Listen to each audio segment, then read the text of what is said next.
on this channel called Access Eats, and we're basically going to review whether or not a restaurant or a place is accessible, and then talk about what kind of services they offer.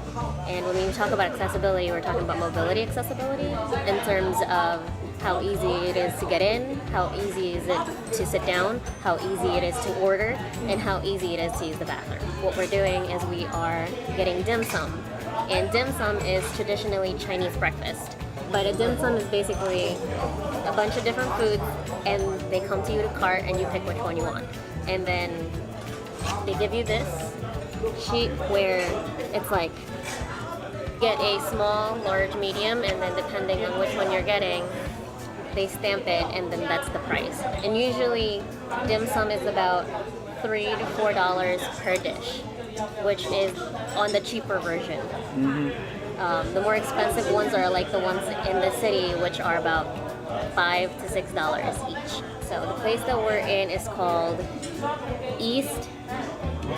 It's called East Pacific Asian Bistro here in Staten Island Mall, and we'll link the description and their menu down below. He's eating chicken feet. It really isn't as gross as people think it is. I think it is. So this is dantat, hagao. I don't know what that is in Chinese, but it's eggplant and shrimp. The chicken feet and another hagao. Because Alex and I love these, but we like to separate them because I like to eat my own and he likes to eat his own. And then it always comes with a complimentary tea. And we always ask for jasmine tea, and we always have to get Alex's water because he drinks a ton of water when he eats. This is called a rice roll. It's basically rice dish with shrimp inside it, but you can also have bread and, what is it, beef? Beef. Yeah. Those are pretty much traditional. And a must for us is, honey, can you show the hot oil? There's hot oil. Is a hot oil. Yeah. Oh my god. So bathroom review real quick. The bathrooms are accessible, but only the toilet, the urinal is not accessible. So for guys out there, tough luck.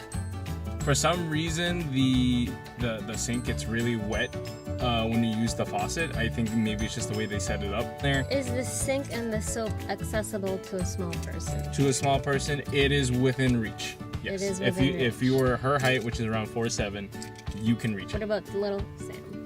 Little Sam, no. So it isn't small person accessible. Right, depending on the size, because you are a small person, so is Sam. And when you're inside, can an electric wheelchair move around? Yes, with some finagling.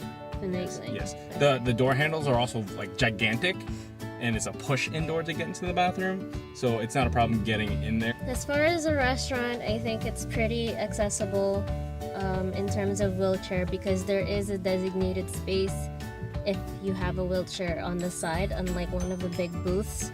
And moms with strollers come in there all the time. So it's very accessible to enter and to sit down. It's not a huge hassle.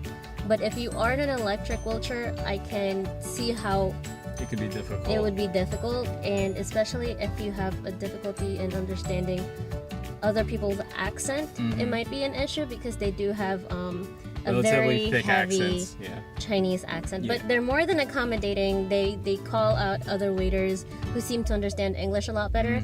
So I don't think it should be an issue, but it's just you just have to understand that it's happening. Yep.